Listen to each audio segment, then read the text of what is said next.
Hey, this is Anxious Andy TV. Thanks for joining me today. And yeah, I've got another video for you. This one comes from York.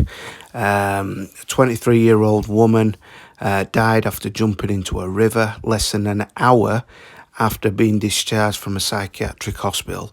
Absolutely horrendous, this one.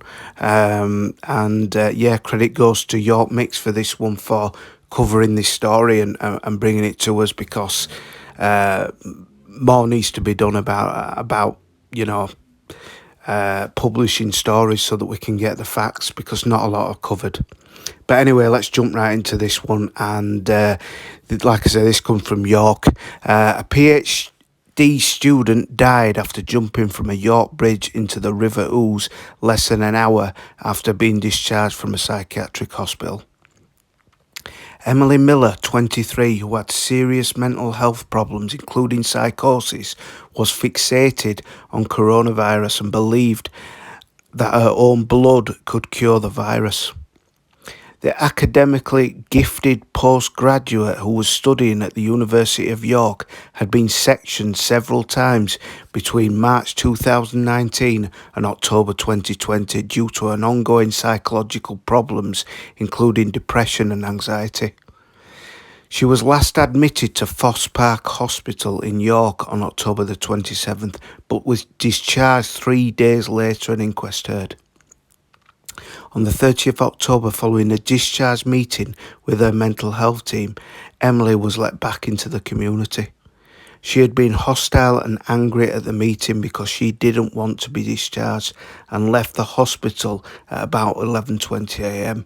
Well, listen, I've been in a psychiatric hospital, and believe me, they are not nice places. So if you're asking to stay in, then, to me, you've to stay in, because they're not nice places. Like I say, the noisy. You see a lot of distressing things in there. So for this lady to be wanting to stay in, like I say, to me, there's a failing already. Just after midday the same day, witnesses saw a young woman dressed in dark clothes climbing over the wall of Lendal Bridge and jump into a fast-flowing river. She then floated along a strong current, not trying to swim for safety or call for any help. She was seen in between two sets of moored river boats towards Ouse Bridge. Tourists and day trippers told the inquest they could only see Emily's head above the tidal water, and then she disappeared downriver. She was found 4 weeks later by a boatman near the marina. He called police and the body was confirmed to be that of the troubled student. The inquest into Emily's death was held at the old courthouse, and with her carers, medical experts gave evidence via video link. Her parents were also in attendance remotely. Clinical psychologist Dr. Anne Hook said that Emily, whose parents live in Stockport, had last been sectioned on October the 27th after threatening to jump off the bridge over the A64 near the university. She was coaxed down by police. Dr. Hook said Emily believed she was responsible for the coronavirus outbreak.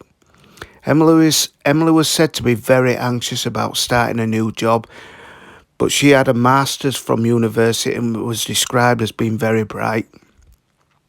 Emily was meant to join a friend, a maths teacher, and others on a Zoom call on October the 26th, but didn't attend. He went to her home in Tang Hall Lane, but she wasn't there. He found only a note to her therapist and some messages from a support worker.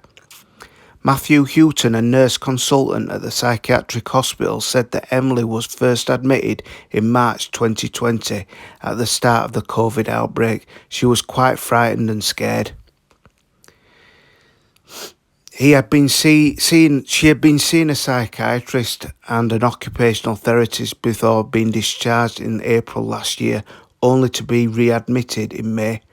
She was discharged again a week later, part of a pattern of short-term admissions on the run-up to her death. He said she was unhappy at the discharge meeting on October the 30th and refused to take her medication with her, saying she had plenty at home. I think she was unhappy to be leaving the hospital, said Mr. Houghton. She was quite angry with the decision to discharge her. A student from Nottingham who was visiting York with friends said she saw a woman climb over the wall of the bridge and jump into the river. I heard a loud splash, she said. The current was extremely strong and she was moving really fast. She went between the boats and that's when I lost sight of her. Emily's body was found by a yachtsman on November the 27th, some 4 weeks later after she fell into the river.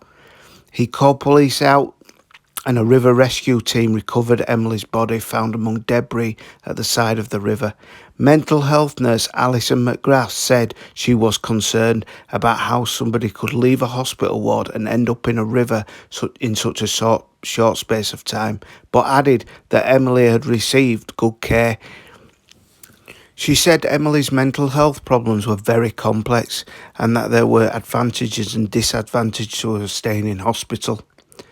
The steps that were taken at the right time were right, although no one expected this outcome, added Miss McGrath. A pathologist said that the cause of death was drowning. Assistant Coroner Jonathan Leach said Emily had a loving and supporting family who were unaware of the extent of Emily's mental health issues because she had chosen not to share it with them. He noted that Emily had first been referred to mental health teams for anxiety at the age of 10 and that by November 2017 she was regularly seeing her GP, which led to professional intervention and hospital admissions. Noting that Emily had made no effort to exit the river when there were opportunities to do so and that she had entered the river voluntarily, he recorded the verdict of suicide. This is a absolutely horrendous case and I will be questioning a lot of things here. How can a mental health nurse say that she had good care? Your good care has gone out of the window as soon as you've discharged her. She clearly wanted to stay in that hospital, and to do that, to say that you want to, I think, obviously apparently she was very moody at the time of being discharged and she stormed out, and I've been in this situation, and if you don't sort of bow down to their needs, then they won't give in to you. It's up to you. It's okay, fine, leave. And it shouldn't be like this. I mean, I'd like to know a bit more of what their care plan was after she left that hospital and why. Obviously, she was very angry at leaving. So that to me would say that she may do something stupid after she's been released. But I really want to know your comments on this one. And don't forget, I will be covering lots more stories, but please support the channel by liking, sharing, subscribing. That'd mean a hell of a lot, because that's the only way we're going to get this out of the failings that are happening. And believe me, a lot more are happening due to COVID being around now. There's a lot of people struggling, and we need to, it's horrendous what's going on out there. But listen, I will keep bringing you the stories, and like I said, thank you for supporting my channel, and I shall see you soon with another video.